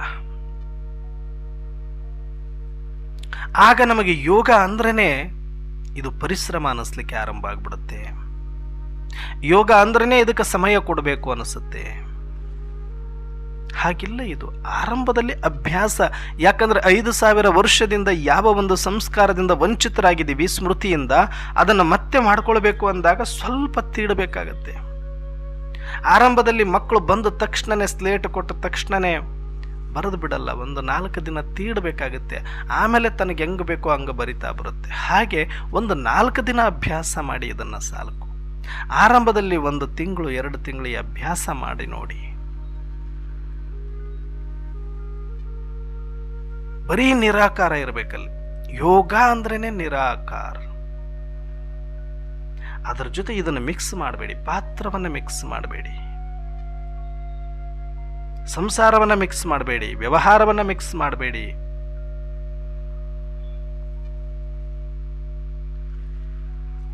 ದೇಹ ಅಭಿಮಾನವನ್ನು ಮಿಕ್ಸ್ ಮಾಡಬೇಡಿ. ನೀವು ದೇಹನೇ ಅಲ್ಲ ಅಂದಮೇಲೆ ನಿಮಗೆ ದೇಹಕ್ಕೆ ನೋವಿದೆ, ಸಂಸಾರದಲ್ಲಿ ಕಷ್ಟ ಇದೆ ಅನ್ನೋದು ಕೂಡ ಬರೋದಿಲ್ಲ. ನೀವು ಯೋಗ ಮಾಡಬೇಕಂದಾಗೆಲ್ಲ ಅಯ್ಯೋ ನನಗೆ ದೇಹ ಹಿಂಗಿದೆ, ನನ್ನ ಶರೀರ ಸರಿ ಇಲ್ಲ, ನನಗೇನೋ ರೋಗ ಇದೆ, ನನಗೇನೋ ತೊಂದರೆ ಇದೆ, ನನಗೆ ಕೂಡ್ಲಿಕ್ಕೆ ಆಗೋದಿಲ್ಲ ಅಂತ ನಾವು ಅಂದು ಈ ಸಂಸ್ಕಾರ ಗಟ್ಟಿ ಮಾಡಿ ಇನ್ನು ದೇಹಾಭಿಮಾನ ಹೆಚ್ಚು ಮಾಡ್ಕೊಳ್ತಾ ಇದ್ದೀವಿ ನಾವು. ಬಿಟ್ಟುಬಿಡಿ ಅದನ್ನ. ಯಾವುದೇ ದೇಹ, ಯಾವುದೇ ರೋಗ ಬಂದರೂ ಕೂಡ ಸ್ವಲ್ಪ ಅದಕ್ಕೆ ಸಮಯ ಸಿಕ್ಕರೆ ಸಾಕು, ಅದು ಸರಿ ಮಾಡ್ಕೊಂಡ್ಬಿಡುತ್ತೆ. ಸರಿ ಆಗದೆ ಹೊರತು ನೀವಿಷ್ಟು ಚೆನ್ನಾಗಿರೋಕ್ಕಾಗಲ್ಲ. ಅದು ಸರಿ ಮಾಡಿಕೊಂಡ್ರೂ ಕೂಡ ನೀವು ಮನಸ್ಸಿಂದ ಅದನ್ನು ಸರಿಯಾಗಿದೆ ಅಂತ ಒಪ್ಕೊಳ್ಳೋಕೆ ರೆಡಿ ಇಲ್ಲ. ಯೋಗ ಅಂದ ತಕ್ಷಣ ಶರೀರದ ನೆಪ ಇಟ್ಕೊಂಡು ನನಗೆ ಕೂಡಕ್ಕಾಗಲ್ಲ, ನನಗೆ ಮಾಡೋಕ್ಕಾಗಲ್ಲ ಅಂದು ಇನ್ನು ಜಾಸ್ತಿ ಮಾಡ್ಕೊಂಡ್ಬಿಡ್ತೀರಿ ಅದನ್ನು.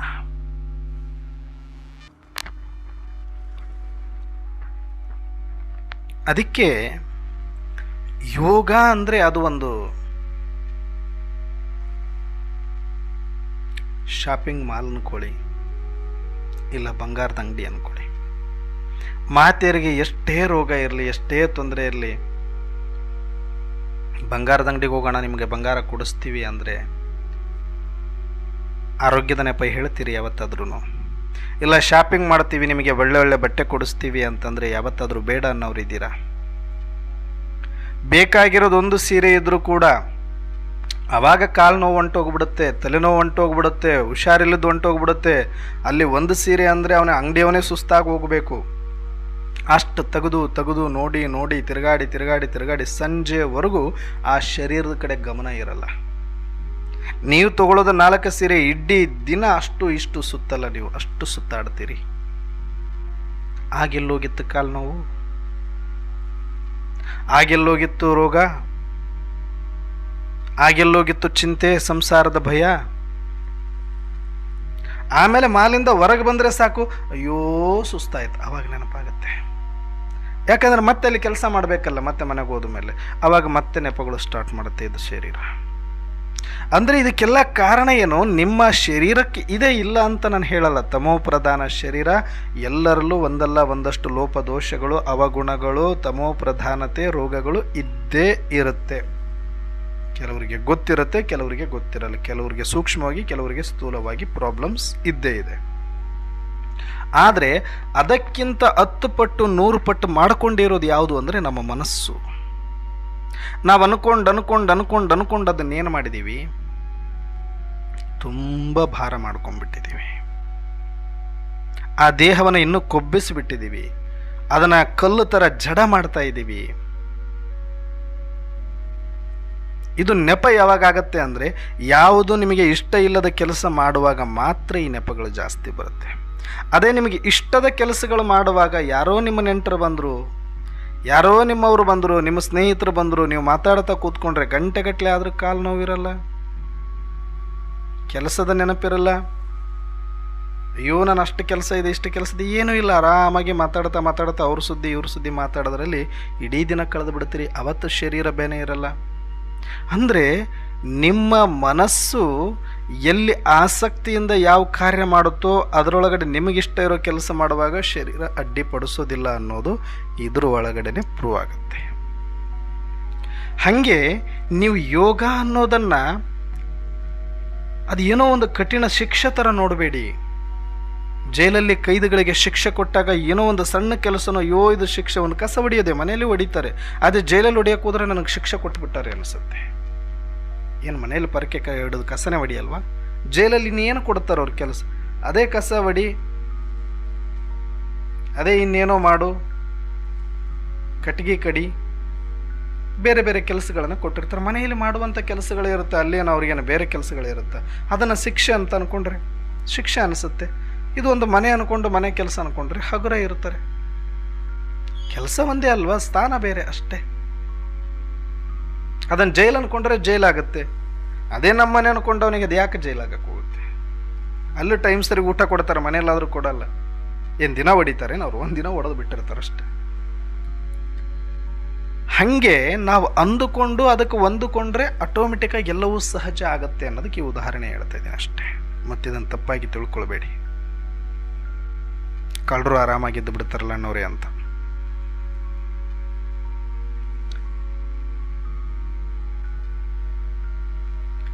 ಯೋಗ ಅನ್ನೋದು ನಾವು ಆಸಕ್ತಿಯಿಂದ ಮಾಡಬೇಕಾಗಿರುವಂಥದ್ದು, ರುಚಿಯಿಂದ ಮಾಡಬೇಕಾಗಿರುವಂಥ ಕೆಲಸ. ಇದು ಸೂಕ್ಷ್ಮವಾಗಿ ಮಾಡಿರಬೇಕಾದಂಥ ಕೆಲಸ. ಅದಕ್ಕಾಗಿ ಇದು ಎಲ್ಲರಿಗೂ ಒಗ್ಗೋದಿಲ್ಲ.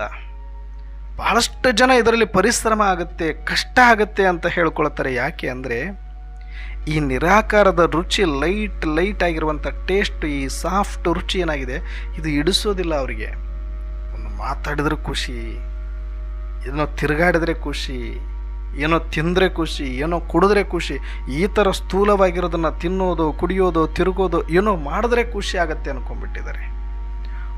ಕೂತಿದ್ದಲ್ಲೇ ಖುಷಿ ಆಗುತ್ತೆ ಅಂದರೆ ಅವರಿಗೆ ನಂಬಕ್ಕೆ ಆಗಲ್ಲ. ಹಾಗೆ ಇದು ಯೋಗ ಅನ್ನೋದು ಯಾಕೆ ಪರಿಶ್ರಮ ಆಗುತ್ತೆ ಅಂದರೆ, ಇದ್ರ ಒಳಗಡೆ ಒಂದು ಆಸಕ್ತಿ ಇಟ್ಕೊಂಡು, ರುಚಿ ಇಟ್ಕೊಂಡು, ಒಂದು ಸಲ ನೀವು ಭ್ರುಕುಟಿಯ ಮಧ್ಯದಲ್ಲಿ ಆತ್ಮದ ಒಳಗಡೆ ಹೋಗಿ ನೋಡಿ, ಆತ್ಮದ ಖಜಾನೆಯನ್ನು ಓಪನ್ ಮಾಡಿ, ಅನಾದಿ ಸಂಸ್ಕಾರದ ಅನುಭೂತಿಗಳನ್ನು ಮಾಡ್ತಾ ಹೋಗಿ ಆತ್ಮದ ವೆರೈಟಿ ನಿರಾಕಾರ ಅನುಭವಗಳಿದೆ. ಪರಮಧಾಮದ ಅನುಭವ, ಪರಮಾತ್ಮನ ಅನುಭವ, ಪರಮಾತ್ಮನ ಅಂಗಸಂಗ, ಪರಮಾತ್ಮನ ಪ್ರೀತಿ, ಪರಮಾತ್ಮನ ದೃಷ್ಟಿ, ಪರಮಾತ್ಮನ ಮಾತು, ಎಲ್ಲ ಪರಮಾತ್ಮನ ಜೊತೆ ಏನೆಲ್ಲ ಒಡನಾಟ ನೀವು ಮಾಡ್ಬೋದಲ್ವಾ? ಇಲ್ಲಿಯ ತನಕ ಎಲ್ಲಿದ್ದಾನೆ ಭಗವಂತ ಆ ಕಾಣದ ಭಗವಂತನ ಜೊತೆಗೆ ಎಷ್ಟೋ ಸಲ ಮಾತಾಡಲಿಕ್ಕೆ ಪ್ರಯತ್ನ ಪಟ್ಟಿವಿ. ಈಗ ನನ್ನ ಆತ್ಮ ಅಂತ ಗೊತ್ತಾಗಿದೆ, ಪರಮಾತ್ಮ ಇರುವ ಜಾಗ ಗೊತ್ತಾಗಿದೆ, ಒಂದು ಸೆಕೆಂಡಿನಲ್ಲಿ ಹೋಗುವ ಸ್ಮೃತಿ ಸಿಕ್ಕಿದೆ. ಹೋಗಿ ಅಲ್ಲೇ ಕೂತ್ಕೊಂಡು ಮಾತಾಡಬೇಕಲ್ಲ. ಯಾರು ಬೇಡ ಅಂತಾರೆ? ಬನ್ನಿ ಅಂತಾರೆ ಬಾಬರವರು. ಏನು ಬೇಡ ಅಂದಿದ್ದಾರ? ಬೆಳಿಗ್ಗೆ ಮಾತ್ರ ಬಂದ್ಬಿಡಿ ಅಮೃತ ವೇಳೆಯಲ್ಲಿ, ಆಮೇಲೆ ಡೋರ್ ಕ್ಲೋಸ್ ಅಂತ ಹೇಳಿದಾರ? ಏನಿಲ್ವಲ್ಲ, ಮುಕ್ತವಾಗಿದೆ. ಅದಕ್ಕೆ ಅದು ಮುಕ್ತಧಾಮ. ಯಾವತ್ತೂ ಅದಕ್ಕೆ ಬೀಗ ಹಾಕೋದಿಲ್ಲ. ಯಾರು ಬೇಕಾದರೂ ತಾಕತ್ತಿದ್ರೆ ಹೋಗ್ಬೋದು ಅಲ್ಲಿಗೆ. ತಾಕತ್ತು ಅನ್ನೋದಕ್ಕಿಂತ ಆಸಕ್ತಿ ಅನ್ನೋಣ ನಾವು. ತಾಕತ್ತಂದ್ರೆ ಮತ್ತೆ ನೀವು ಪರಿಶ್ರಮ ಬೇಕನ್ನೋರು ಅನ್ಕೊಂಡ್ಬಿಡ್ತೀರಿ. ಆಸಕ್ತಿ ಇದ್ದರೆ ನೀವು 24 ಗಂಟೆನೂ ಕೂಡ ಹೋಗಿ ಅಲ್ಲಿ ಕೂತ್ಕೋಬೋದು. ಅಲ್ಲಿ ಸಾಕಾಯ್ತು, ಸ್ವಲ್ಪ ಕೆಳಗಡೆ ಬನ್ನಿ, ಸೂಕ್ಷ್ಮತನದಲ್ಲಿ ಸಿಗ್ತಾರೆ ಬ್ರಹ್ಮ ಬಾಬಾ. ಅವ್ರ ಜೊತೆ ಮಾತಾಡಿ. ಅಯ್ಯಪ್ಪನು ಕಾಲಿನೇ ಕೂತಿದ್ದಾನೆ, ಯಾರು ಬರ್ತಾರೆ ಯಾರಿಲ್ಲ, ಟೈಮ್ ಪಾಸೇ ಆಗ್ತಾ ಇಲ್ಲ ಅಂತ. ಯಾಕೆ ಹೋಗ್ಬಾರ್ದು ನಾವು? ಯಾವತ್ತಾದ್ರೂ ಹೋಗಿ ಕೇಳಿದ್ರ, ಬ್ರಹ್ಮ ಬಾಬಾ ಇಷ್ಟು ವರ್ಷ ಆಯಿತು, ನೀವು ಬಂದು ತಿಂಡಿ ಮಾಡಿದ್ರ, ಟಿಫನ್ ಮಾಡಿದ್ರ, ಹಾಲು ತರಲ್ಲ, ಹಾಲು ಕುಡಿತೀರಾ, ಹಣ್ಣು ತಿಂತೀರಾ, ಹೇಗಿದ್ದೀರಿ, ಹೇಗೆ ನಡೀತಾ ಇದೆ ವ್ಯವಹಾರ, ಎಲ್ಲ ಚೆನ್ನಾಗಿ ನೋಡ್ಕೊಳ್ತಾ ಇದ್ದೀರಾ? ನಾವು ಹೋಗಿ ಅಪ್ಪನಿಗೆ ಆರ್ಡರ್ ಮಾಡ್ದಂಗೆ, ಏನಪ್ಪ ಏನು ಮಾಡ್ತಾ ಇದೀಯ, ಯಾವಾಗ ಮುಗಿಸ್ತಾ ಇದೆಯಾ, ಯಾವಾಗ ಕರ್ಕೊಂಡು ಹೋಗ್ತೀಯ, ನಮಗೆಲ್ಲ ಏನು ತಯಾರಿ ಮಾಡಿದೆಯಾ ನೀನು, ಸ್ವರ್ಗದ್ದೇನೇನು ತಯಾರಿ ನಡೀತಾ ಇದೆ ಕೇಳ್ತಾರೆ. ನಮ್ಮನ್ನು ಕೇಳ್ತಾರೆ, ಅಣ್ಣವರೇ ವಿನಾಶ ಯಾವಾಗ ಆಗತ್ತೆ?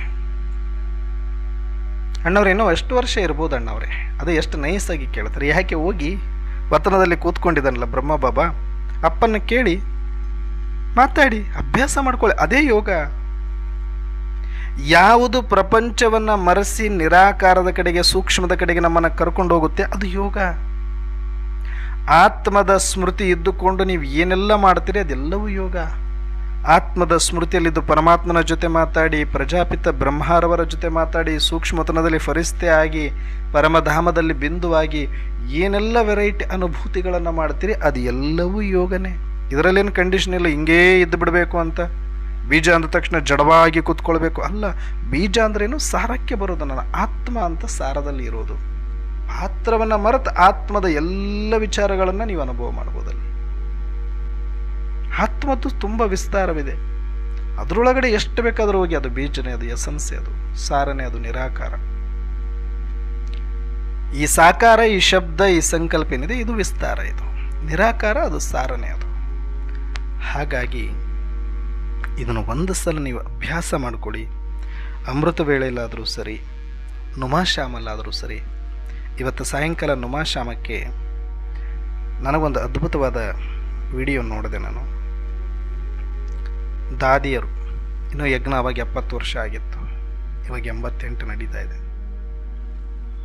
18 ವರ್ಷದ ಹಿಂದೆ ಜಾನಕಿ ದಾದೀಜಿಯವರು, ಗುಲ್ಜಾರ್ ದಾದೀಜಿಯವರು ಯೋಗದ ಬಗ್ಗೆ, ಸುಮ್ಮನೆ ನಾನು ನೋಡಂಗೆ ಒಂದು ಕ್ಲಿಪ್ ನೋಡಿದೆ, ಯೋಗದ ಬಗ್ಗೆ ಎಷ್ಟು ಚೆನ್ನಾಗಿ ಹೇಳ್ಕೊಂಡು ಹೋಗ್ತಿದ್ದಾರೆ. ಆತ್ಮದ ಬಗ್ಗೆ, ಆತ್ಮದ ಸ್ಮೃತಿ ಬಗ್ಗೆ, ಆತ್ಮದ ಸ್ಥಿತಿ ಬಗ್ಗೆ.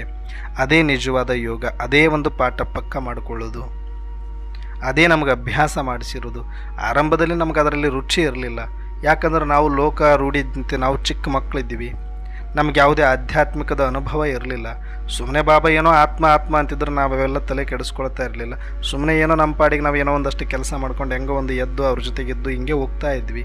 ಆಮೇಲೆ ಬರ್ತಾ ನಿಧಾನಕ್ಕೆ ಅದು ಅರ್ಥ ಆಗ್ತಾ ಹೋಯಿತು. ಬಾಬರವರು ಬೇರೆ ಏನು ನಮ್ಗೆ ಹೇಳ್ಕೊಡ್ತಾ ಇರಲಿಲ್ಲ. ಬರೀ ಬೃಕುಟಿಯ ಮಧ್ಯದಲ್ಲಿ ನಾನು ಆತ್ಮ ಅಂತ ತಿಳ್ಕೊ, ಬೇರೆಯವ್ರನ್ನ ಆತ್ಮ ಅಂತ ನೋಡು, ಆತ್ಮ ಅಂತ ತಿಳ್ಕೊ, ಆತ್ಮ ಅಂತ ನೋಡು, ಇದು ಒಂದು ಪಕ್ಕ ಮಾಡಿಸ್ತಿದ್ರು. ನಮಗಿಷ್ಟು ಮಾತ್ರ ಗೊತ್ತಾಗ್ತಿತ್ತು. ಉಳಿದದ್ದು ಯಾವುದೋ ವಿಚಾರಗಳು, ಜಗತ್ತಿನ ಸಂಪರ್ಕನೂ ಗೊತ್ತಿಲ್ಲ ನಮಗೆ. ಈ ಕಡೆ ಆಧ್ಯಾತ್ಮದ ವಿಸ್ತಾರ ವಿಚಾರಗಳೂ ಗೊತ್ತಿರಲಿಲ್ಲ ನಮಗೆ. ನಮಗಿಷ್ಟು ಹೇಳ್ಕೊಟ್ಬಿಟ್ರು, ನಾವು ಅಷ್ಟು ಮಾಡಿದ್ವಿ. ಎಷ್ಟು ಚಂದ ಚಿಟ್ಚಾಟಿದೆ ಜಾನಕಿ ದಾದೀಜಿ ಮತ್ತು ಗುಲ್ಜಾರ್ ದಾದೀಜಿದು. ಮಧ್ಯೆ ಅವರು ಏನೇನು ಪಾಯಿಂಟ್ಸ್ ಹೇಳ್ತಾರೆ ಅದಕ್ಕೆ ತಕ್ಕಂಗೆ ಒಂದಷ್ಟು ಯೋಗದ ಒಂದು ಮ್ಯೂಸಿಕನ್ನು ಹ್ಯಾಡ್ ಮಾಡಲಾಗಿದೆ. ಇವತ್ತು ನುಮಾಶ್ಯಾಮಕ್ಕೆ ಅದು ಅಪ್ಲೋಡ್ ಆಗಿ ಲೈವಲ್ಲಿ ಬರುತ್ತೆ, ತಾವೆಲ್ಲರೂ ಕೂಡ ಅನುಭೂತಿ ಮಾಡಬಹುದು. ಅಂದರೆ ಯಾಕೆ ನಾನು ಪದೇ ಆತ್ಮದ ಸ್ಮೃತಿ, ಆತ್ಮದ ಇದು ಪಕ್ಕ ಆಗದ ಹೊರತು ನಮ್ಮ ಚಾಪ್ಟ್ರೆ ಆರಂಭನೇ ಆಗೋದಿಲ್ಲ. ಇದು ಮಾಡ್ಕೊಳ್ಳೋದ ಹೊರತು ನಾಳೆ ದಿನ ನಾವು ಏನನ್ನೂ ಕೂಡ ಇಲ್ಲಿ ಎದುರಿಸ್ಲಿಕ್ಕಾಗಲ್ಲ. ಆತ್ಮಬಲ, ಆತ್ಮಶಕ್ತಿ, ಆತ್ಮವಿಶ್ವಾಸ ಅಂತಲೇ ಹೇಳ್ತಾರೆ. ಅದನ್ನು ನಾವು ಮಾಡಿಕೊಳ್ಬೇಕು ಅಂತಂದರೆ ಆತ್ಮದ ಪಾಠ ಪಕ್ಕಾ ಆಗಬೇಕು. ಆತ್ಮದ ಪಾಠ ಪಕ್ಕಾ ಆಗಬೇಕು ಅಂದರೆ ಅವತ್ತು ದಾದಿಯರಿಗೆ ಡ್ರಾಮಾ ಪಾಠ ಪಕ್ಕಾ ಆಗಿಲ್ಲ ಅಂದ್ರೂ ಪರವಾಗಿಲ್ಲ, ಆತ್ಮ ಪಾಠ ಸಾಕಾಗಿತ್ತು ಅವ್ರಿಗೆ. ಯಾಕಂದರೆ ಯಾವುದೇ ಕಷ್ಟಗಳು ಜಗತ್ತಿನ ಸಂಪರ್ಕದಲ್ಲಿ ಇರಲಿಲ್ಲ. ಯಾವಾಗ ಮಮ್ಮಾರವರು ಶರೀರ ಬಿಟ್ಟರೆ ಅಲ್ಲಿಂದ ಡ್ರಾಮಾ ಪಾಠ ಸ್ಟಾರ್ಟ್ ಆಯಿತು. ಯಾಕಂದರೆ ಅಲ್ಲಿಂದ ಸ್ವಲ್ಪ ಕಷ್ಟ ಅಂದ್ರೇನು, ನೋವು ಅಂದ್ರೇನು ಅಂತ ಅವ್ರಿಗೆ ಗೊತ್ತಾಗಕ್ಕೆ ಸ್ಟಾರ್ಟ್ ಆಯಿತು. ನಮ್ಮವರೊಬ್ಬರು ಶರೀರ ಬಿಟ್ಟಾಗ ನಾವು ಹೆಂಗಿರಬೇಕು, ನಮ್ಮ ಮೇಲೆ ಇಲ್ಲ ಸಲ್ಲದ ಆರೋಪಗಳು ಬಂದಾಗ ಹೆಂಗಿರಬೇಕು, ನಮ್ಮ ಮೇಲೆ ಶತ್ರುಗಳು ಬಂದಾಗ ಹೆಂಗಿರಬೇಕು, ಅವಮಾನಗಳು ಬಂದಾಗ ಹೆಂಗಿರಬೇಕು, ನಮ್ಮ ಹತ್ರ ಎಲ್ಲ ಖಾಲಿ ಆದಾಗ ನಾವು ಹೆಂಗಿರಬೇಕು, ಆವಾಗ ಡ್ರಾಮಾ ಪಾಠ ಬೇಕಾಯಿತು. ಎಷ್ಟೇ ಆತ್ಮದ ಸ್ಮೃತಿ ಸ್ಥಿತಿ ಇದ್ದರೂ ಕೂಡ ಬರ್ತಾ ಬರ್ತಾ ಮಕ್ಕಳು ಪ್ರಬುದ್ಧತೆಗೆ ಬಂದಂಗೆ ಡ್ರಾಮಾ ಪಾಠ ಪಕ್ಕ ಮಾಡ್ತಾ ಹೋಗ್ಬಿಟ್ರು. ಇದು ಎರಡು ಪಕ್ಕ ಮಾಡೋದಕ್ಕೆ ದಾದಿಯರು ಎಲ್ಲೂ ಕೂಡ ಅಲುಗಾಡಲಿಲ್ಲ. ಆದರೆ ಇವತ್ತು ನಾವು ಎರಡೂ ವಿಪರೀತದಲ್ಲಿದ್ದೀವಿ. ನಮಗೆ ಲೌಕಿಕ ಜ್ಞಾನನೂ ವಿಪರೀತವಾಗಿದೆ, ಆಧ್ಯಾತ್ಮಿಕ ಭಕ್ತಿ ಮಾರ್ಗದ ಜ್ಞಾನನೂ ವಿಪರೀತವಾಗಿದೆ, ಪರಿಸ್ಥಿತಿಗಳು ವಿಪರೀತವಾಗಿದೆ. ಈಗ ನಮಗೆ ಡ್ರಾಮಾ ಪಾಠ ಕಂಪಲ್ಸರಿ ನಾವು ಪಕ್ಕ ಮಾಡ್ಕೊಳ್ಳೋದ ಹೊರತು ಆತ್ಮ ಪಾಠ ನಿಲ್ಲೋದಿಲ್ಲ. ಅದಕ್ಕೆ ನಾನು ಸಾಧ್ಯವಾದಷ್ಟು ಡ್ರಾಮಾದ ಬಗ್ಗೆ ಪಾಠಗಳನ್ನು ಮಾಡಿದ್ದೀನಿ. ಡ್ರಾಮಾ ಪಕ್ಕ ನಿಶ್ಚಯ ಬರದ ಹೊರತು ಆತ್ಮದಲ್ಲಿ ನಿಶ್ಚಯ ಕೂಡೋದಿಲ್ಲ ನಮಗೆ. ಅವ್ರಿಗೆ ಹಂಗಾಗಲಿಲ್ಲ, ಫಸ್ಟ್ ಆತ್ಮದ ಪಾಠ ಪಕ್ಕ ಮಾಡಿಸಿ ಆಮೇಲೆ ಡ್ರಾಮಾ ಪಾಠ ಅರ್ಥ ಮಾಡಿಸ್ತಾ ಬಂದರು ಪರಿಸ್ಥಿತಿ ಬಂದಂಗೆ. ನಮ್ದು ಯಾಕೆ ಹಿಂಗೆ ಆಗ್ತಾಯಿದೆ, ಯೋಗ ಯಾಕೆ ಕೊಡ್ತಾ ಇಲ್ಲ, ನಾವು ಎಲ್ಲ ಪರಿಸ್ಥಿತಿಗಳ ಮಧ್ಯೆ ನಿಂತ್ಕೊಂಡ್ಬಿಟ್ಟಿದ್ದೀವಿ ಈಗ. ಅದಕ್ಕೆ ಫಸ್ಟ್ ನಮಗೆ ಡ್ರಾಮಾ ಪಾಠ ಕ್ಲಿಯರ್ ಆಗೋವರೆಗೂ ಆತ್ಮದ ಮೇಲೆ ನಿಶ್ಚಯ ಬರೋದಿಲ್ಲ ನಮಗೆ. ಅದಕ್ಕೆ ಇನ್ನು ಯಾರಿಗೆ ಡ್ರಾಮಾ ಮೇಲೆ ಪಕ್ಕ ನಿಶ್ಚಯ ಬಂದಿಲ್ವೋ ಅವರು ಎಷ್ಟೇ ಯೋಗ ಮಾಡಿದರೂ ಕೂಡ ಯೋಗ ಆಗೋದಿಲ್ಲ, ಅಲ್ಲಿ ಕೂಡೋಕ್ಕೆ ಆಗೋದಿಲ್ಲ. ಹೊರಗಡೆ ಭಯ ಭಯ ಭಯ, ಬೆಂಕಿ ಹತ್ಕೊಂಡು ಉರಿತಾ ಇದೆ ಅನ್ನೋ ಥರ ಅವ್ರಿಗೆ ಏನೋ ಒಂಥರ ಎಳೆಯೋ ಥರ. ಯೋಗದಲ್ಲಿ ಕೂತ್ಕೊಂಡ್ರೆ ಸಾಕು, ಸಂಸಾರ ಎಳಿತಾ ಇರುತ್ತೆ, ವ್ಯವಹಾರ ಎಳಿತಾ ಇರುತ್ತೆ, ಚಿಂತೆ ಎಳಿತಾ ಇರುತ್ತೆ, ಭಯ ಎಳಿತಾ ಇರುತ್ತೆ. ಆವಾಗಲೇ ವ್ಯರ್ಥಗಳು ಬಹಳ ಫಾಸ್ಟಾಗಿ ಓಡ್ತಾ ಇರುತ್ತೆ ಅವ್ರ ತಲೆಯಲ್ಲಿ. ಯಾಕೆ ಅಂದರೆ ಡ್ರಾಮಾ ಪಾಠ ಪಕ್ಕಾ ಮಾಡಿ ಸ್ಥಿತಿಯನ್ನು ಸ್ಥಿರ ಮಾಡಿಕೊಳ್ಳಿಲ್ಲ, ಡ್ರಾಮಾದ ಮೇಲೆ ನಿಶ್ಚಯ 100% ಇಟ್ಕೊಳ್ಳಿಲ್ಲ, ಅದರ ಒಂದು ರಹಸ್ಯದ ಜಾಡನ್ನು ಸೂಕ್ಷ್ಮವಾಗಿ ಅರ್ಥ ಮಾಡ್ಕೊಳ್ಳಲಿಲ್ಲ. ಹಾಗಾಗಿ ನೀವು ಆತ್ಮದಲ್ಲಿ ಕೂಡಲಿಕ್ಕೆ ಆಗೋದಿಲ್ಲ. ಅದಕ್ಕೆ ಸ್ವಲ್ಪ ದಾದಿಯರ ಆ ಕಡೆಯಿಂದ ಬಂದರು, ನಾವು ಸ್ವಲ್ಪ ಈ ಕಡೆಯಿಂದ ಹೋಗಬೇಕು. ಯಾಕಂದರೆ ನಾವು ಪ್ರಪಂಚದಿಂದ ಪಾರಮಾರ್ಥದ ಕಡೆಗೆ ಹೋಗ್ತಿದ್ದೀವಿ, ಅವರು ಪಾರಮಾರ್ಥದಿಂದ ಪ್ರಪಂಚದ ಕಡೆಗೆ ಬಂದರು. ಈ ಎಲ್ಲ ವ್ಯತ್ಯಾಸಗಳು ನಾವು ಸೂಕ್ಷ್ಮವಾಗಿ ಅರ್ಥ ಮಾಡಿಕೊಂಡು ನಾವು ಯಾವ ಪೊಸಿಷನ್ನಲ್ಲಿದ್ದೀವಿ, ನಾವು ಎಲ್ಲಿಂದ ಆರಂಭ ಮಾಡಿಕೊಳ್ಬೇಕು, ನಮಗೇನೆಲ್ಲ ಬೇಸಿಕ್ ಭದ್ರ ಬುನಾದಿಗಳನ್ನು ಗಟ್ಟಿ ಮಾಡಿಕೊಳ್ಬೇಕು ಅನ್ನೋ ತಿಳ್ಕೊಂಡಾಗ ನಾವು ಅವ್ರ ಸಮಾನ ಆಗಲಿಕ್ಕೆ ಆಗತ್ತೆ. ಅದಕ್ಕೆ ಡ್ರಾಮಾದ ಮೇಲೆ ನಿಶ್ಚಯವಿಡಿ, drama accurate, drama perfect, drama ಬಿಂದು ಅನ್ನೋದನ್ನು ನಾವು ಸರಿಯಾಗಿ ಅರ್ಥ ಮಾಡಿಕೊಂಡು ನಾವು ಯಾವಾಗ ಯೋಗ ಮಾಡಬೇಕಂತೀವಿ ಅದು 5 ನಿಮಿಷನೋ 10 ನಿಮಿಷನೋ 1 ನಿಮಿಷನೋ 2 ನಿಮಿಷನೋ 60 ಸೆಕೆಂಡ್, 1 ನಿಮಿಷ ಅಂದರೂ 60 ಸೆಕೆಂಡ್ಗಳಿಗಾದರೂ ಕೂಡ ನೀವು ಪ್ರಪಂಚವನ್ನು ಮರೆತು ನೋಡಿ. 1 ಮಿನಿಟ್ ಪ್ರಪಂಚವನ್ನು ಮರೆತು ನೋಡಿ, ಅದರ ಸುಖ, ಅದರ ಲಾಭನೇ ಬೇರೆ. ಇದನ್ನು ದಾದಿಯರು ಹೇಳಿದ್ದಾರೆ ಅವತ್ತೇ. ಹಾಗೆ ಯಾವಾಗ ಕರ್ಮದಲ್ಲಿ ನಮಗೆ ಯೋಗದ ಬ್ಯಾಲೆನ್ಸ್ ಆಗುತ್ತೆ ಅಂತಂದರೆ, ಈ ಯೋಗ ಸಹಜ ಆದಾಗ, ಯೋಗದ ಕಡೆಗೆ ರುಚಿ ಆದಾಗ, ಯೋಗದಲ್ಲಿ ಆಸಕ್ತಿ ಇದ್ದಾಗ, ಯೋಗದಲ್ಲಿ ಅನುಭವ ಆದಾಗ, ಆ ಮತ್ತೆ ಮತ್ತೆ ಮತ್ತೆ ಮತ್ತೆ ಆ ಅನುಭವದಲ್ಲೇ ಇರ್ತಾ ಇರ್ತೀವಿ. ಕಡೆ ಕರ್ಮ ನಡೀತಾ ಇರುತ್ತೆ. ಹೇಗೆ ತಾಯಿ ಬೆನ್ನ ಮೇಲೆ ಮಗುವನ್ನು ಕಟ್ಕೊಂಡಿದ್ರೂ ಕೂಡ ಗಮನ ಪೂರ್ತಿ ಮಗು ಮೇಲಿದ್ದರೂ ಕೂಡ ಈ ಕಡೆ ಕೆಲಸಗಳು ನಡೀತಾ ಇರುತ್ತೆ. ಯಾಕಂದರೆ ಮಗು ಅಂದರೆ ಅಷ್ಟ ಪಂಚಪ್ರಾಣ. ಹಾಗೆ ನಮಗೆ ಯೋಗ ಅಂತಂದರೆ ಬೇರೆ ಏನೂ ಅಲ್ಲ, ನನ್ನ ಆತ್ಮನ ಸ್ಮೃತಿ, ಪರಮಾತ್ಮನ ಸ್ಮೃತಿ, ಪರಮಧಾಮದ ಸ್ಮೃತಿ, ನನ್ನ ಅನಾದಿ ಸಂಸ್ಕಾರದ ಸ್ಮೃತಿ. ಅದರ ಮೇಲೆ ಎಷ್ಟು ಪ್ರೀತಿ ಇರಬೇಕು ಅಂದರೆ ಒಂದು ಕ್ಷಣವೂ ಅದರಿಂದ ಗಮನ ಆಚೆ ಈಚೆ ಹೋಗಬಾರ್ದು. ನಮಗೆ ಕಂಪ್ಲೀಟ್ ಅದರೊಳಗಡೆ ಅದರ ಅನುಭವದಲ್ಲೇ ಇರಬೇಕು ನಾನು. ಅದೇ ಯೋಗ, ಅದೇ ನಿರಂತರತೆ. ಇದನ್ನು ಒಂದು ಸ್ವಲ್ಪ ದಿನ ನೀವು ಅಭ್ಯಾಸ ಮಾಡ್ತಾ ಮಾಡ್ತಾ ಹೋಗಿ ಆಮೇಲೆ ಇದರ ರುಚಿ ಹೆಂಗಿರುತ್ತೆ ಅಂದರೆ, ನೀವು ಆಮೇಲೆ ಏನು ಕೆಲಸ ಮಾಡ್ತಾ ಇದ್ರೂ ಕೂಡ ಇದು ಆತ್ಮದ ಆನಂದ ಒಳಗಡೆ ಆಗ್ತಾನೆ ಇರುತ್ತೆ. ಡಿಟ್ಯಾಚ್ ಅನುಭವ ಆಗ್ತಾ ಹೋಗುತ್ತೆ, ಏಕಾಂತ ಅನುಭವ ಆಗ್ತಾ ಹೋಗುತ್ತೆ. ಕರ್ಮದಲ್ಲಿದ್ದು ಕರ್ಮದ ಅತೀತ, ಶಬ್ದದಲ್ಲಿದ್ದು ಶಬ್ದದ ಅತೀತ, ಜನಜಂಗುಳಿಯಲ್ಲಿದ್ದು ಕೂಡ ಏಕಾಂಗಿ ಅನುಭೂತಿ ಆಗ್ತಾ ಹೋಗುತ್ತೆ ನಮಗೆ. ಇದನ್ನೇ ಇವತ್ತು ಬಾಬರವರು ಹೇಳ್ತಾ ಇರೋದು. ಕರ್ಮ ಮತ್ತು ಯೋಗದ ಬ್ಯಾಲೆನ್ಸ್ ಮೂಲಕ ಕರ್ಮಾತೀತ ಸ್ಥಿತಿ ಅನುಭವ ಮಾಡುವಂತಹ ಕರ್ಮ ಬಂಧನ್ ಮುಕ್ತ ಭವ.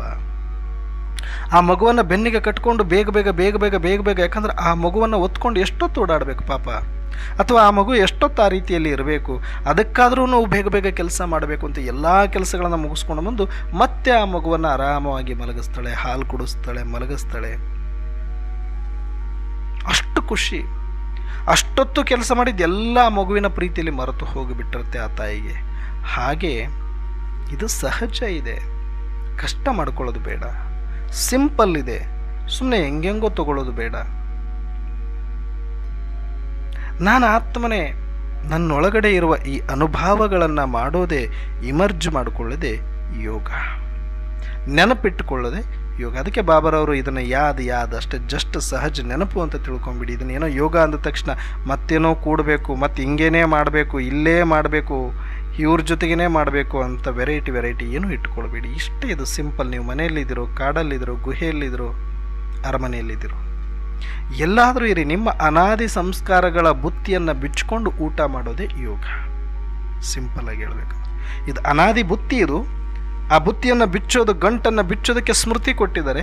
ಆ ಸ್ಮೃತಿಯ ಗಂಟನ್ನು ಬಿಚ್ಚಿದಾಗ ಒಳಗಡೆ ಎಲ್ಲವೂ ಕೂಡ ಒಳಗಡೆ ನಿಮಗೇನು ಬೇಕು? ಸಜ್ಜಿ ರೊಟ್ಟಿ ಬೇಕಾ, ಕಾಳು ಪಲ್ಯ ಬೇಕಾ, ರಾಗಿ ಮುದ್ದೆ ಬೇಕಾ, ಮೊಸರನ್ನ ಬೇಕಾ, ಒಬ್ಬಟ್ಟು ಬೇಕಾ, ಕರಿಗಡುಬು ಬೇಕಾ, ಎಲ್ಲ ವೆರೈಟಿ ತರಕಾರಿ ಇದೆ.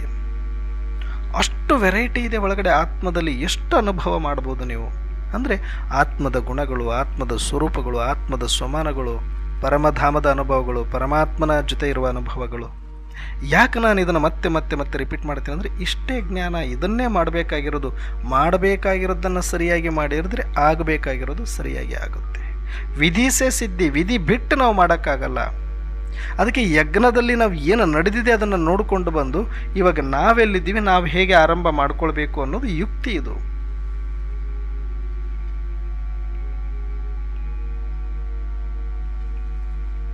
ಇದನ್ನು ಸರಿಯಾಗಿ ಅರ್ಥ ಮಾಡ್ಕೊಂಡ್ಬಿಟ್ರೆ ಕರ್ಮ ಮತ್ತು ಯೋಗದ ಬ್ಯಾಲೆನ್ಸ್ ಆಗುತ್ತೆ, ಕರ್ಮಾತೀತ ಅನುಭವನೂ ಆಗುತ್ತೆ.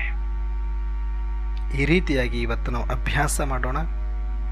ಬೆಳಗ್ಗೆ ಎದ್ದ ತಕ್ಷಣ ಪ್ರತಿದಿನ ಅಮೃತ ವೇಳೆಯಲ್ಲಿ ಕಂಪ್ಲೀಟ್ ಭ್ರುಕುಟಿಯ ಮಧ್ಯದಲ್ಲಿ ನಿರಾಕಾರದಲ್ಲಿ ಹೋಗಿಬಿಡಿ. ಕಂಪ್ಲೀಟ್ ನಿರಾಕಾರ, ವೆರೈಟಿ ಅನುಭವ ಮಾಡಿ. ಅಲ್ಲಿ ಮನಸ್ಸು ಬುದ್ಧಿ ಅಲ್ವೇ ಅಲ್ಲ, ಅದು ಮನಸ್ಸಿಗೂ ಅದು ಗೊತ್ತೇ ಇರಲ್ಲ, ಬುದ್ಧಿಗೆ ಅದು ಗೊತ್ತೇ ಇರಲ್ಲ. ಸ್ಮೃತಿ ಅದು, ಸ್ಮೃತಿಗೆ ಮನಸ್ಸಿ ಬುದ್ಧಿ ಸಂಸ್ಕಾರ ಏನು ಮಾಡುತ್ತೋ ಅದೆಲ್ಲ ಕೆಲಸವನ್ನು ಆ ಸ್ಮೃತಿ ಮಾಡುತ್ತೆ. ಆತ್ಮಕ್ಕೆ ಸ್ಮೃತಿ ಇದೆ, ಅದರಲ್ಲೂ ಅನುಭವಗಳಿದೆ. ಆ ವೆರೈಟಿ ಅನುಭೂತಿ ಮಾಡ್ತಾ ಹೋಗಿ. ಎಷ್ಟು ಆಳದಲ್ಲಿ ಹೋಗ್ತೀರಿ ಅಂದರೆ ಗೊತ್ತೇ ಆಗಲ್ಲ. ನಿಮಗೆ ತವ್ರ ಮನೆ ನೆನಪಿಗೆ ಬಂತು ಅಂತ ಇಟ್ಕೊಳ್ಳಿ. ತವ್ರ ಮನೆಯವರು ತಾಯಿ ಆಗಲಿ, ಅಣ್ಣ ಆಗಲಿ, ಅತ್ತಿಗೆ ಆಗಲಿ ಮಾತಾಡ್ತಾ ಇರ್ತಾರೆ, ಫೋನ್ ಕಿವಿಯಲ್ಲಿ ಇಟ್ಕೊಂಡಿರ್ತೀರಿ. ಹಾಗೆ ಮನೆ ಕೆಲಸ ಬಿಡೋಕ್ಕಾಗುತ್ತಾ? ಇಲ್ಲ. ಅವತ್ತಿನ ದಿನ ಮಾತಾಡ್ತಾ 2 ಗಂಟೆ 3 ಗಂಟೆ ಅವ್ರ ಹತ್ರ ಫೋನಲ್ಲಿ ಇದ್ದುಕೊಂಡು ಎಲ್ಲ ಕೆಲಸ ಮಾಡಿರ್ತೀರಿ. ಆದರೆ ಕೆಲಸ ಮಾಡಿದ್ದೇ ಗೊತ್ತಾಗೋದಿಲ್ಲ. ಯಾಕೆ ಅಂದರೆ ಅಷ್ಟು ಖುಷಿ ಇದೆ ಅಲ್ಲಿ ನಿಮಗೆ. ಹಾಗೆ ಇದೇ ಸಿಂಪಲ್ ನಶೆ ನೀವು ಆತ್ಮದ ಅನುಭೂತಿ, ಪರಮಾತ್ಮನ ಅನುಭೂತಿ, ಪರಮಧಾಮದ ಅನುಭೂತಿ ಮಾಡುವಾಗ ಇಟ್ಕೊಂಡ್ಬಿಟ್ರೆ ಅದೇ ಯೋಗ. ಈ ರೀತಿಯಾಗಿ ನಾವು ಬಹಳ ಸಹಜವಾಗಿದೆ, ಸ್ವಲ್ಪ ಅಭ್ಯಾಸ ಮಾಡಿ.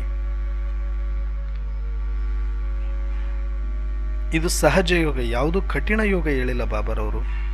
ಸರಳ ರೂಪದಲ್ಲಿ ಅರ್ಥ ಮಾಡಿಸಿದ್ದಾರೆ. ನಾವು ಅದನ್ನು ಬಹಳ ಕ್ಲಿಷ್ಟವಾಗಿ ತಗೊಳ್ತಾ ಇದ್ದೀವಿ. ಅದಕ್ಕೆ ಇದನ್ನು ಸಿಂಪಲ್ಲಾಗಿಯೇ ತಗೊಳ್ಳಿ, ಸಿಂಪಲ್ಲಾಗಿಯೇ ಅನುಭೂತಿ ಮಾಡಿ.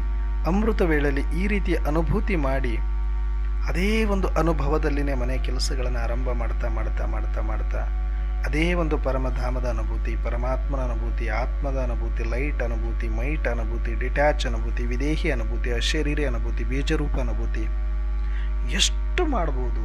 ಅದರಲ್ಲಿ ಶಾಂತಿ ಇದೆ, ಸುಖ ಇದೆ, ಪವಿತ್ರತೆ ಇದೆ, ಆನಂದ ಇದೆ, ಎಷ್ಟು ವೆರೈಟಿ ಇದೆ. ಆ ಒಂದೊಂದು ಅನುಭವ ಒಂದೊಂದು ಜನ್ಮಕ್ಕಾಗುವಷ್ಟು ಅದು ಆನಂದ ಕೊಡುತ್ತೆ. ಆದರೆ ಅದರ ರುಚಿ ಸಿಕ್ಕಿಲ್ಲ ನಮಗಷ್ಟೇ. ಅದರ ಟೇಸ್ಟ್ ಸಿಕ್ಕಿಬಿಟ್ರೆ ಬಹುಶಃ ನಾವು ಯಾರೂ ಕೂಡ ಮತ್ತೆ ಈ ಜಗತ್ತಿನ ಯಾವ ಸುಖಗಳನ್ನು ನಾವು ಪಡೆಯೋದಿಲ್ಲ.